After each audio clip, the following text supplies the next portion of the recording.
your name? Gemini Armapili, sir. Okay. Do you have experience in domestic helper before? Yes, sir, in Hong Kong, sir. For how long?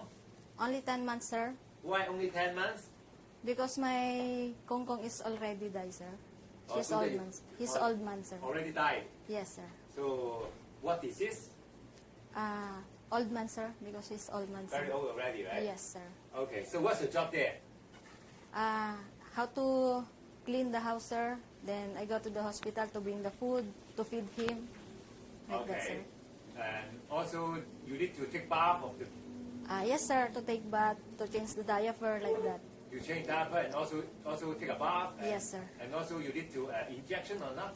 No, sir. No need injection. No, sir. Because Okay. in the hospital, sir. Okay. You remind him to take medicine also.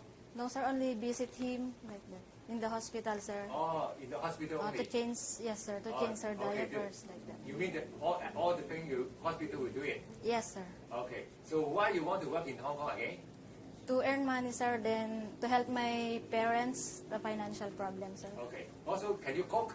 Yes, sir, I know, sir. You cook the old man also? Yes, sir. The food,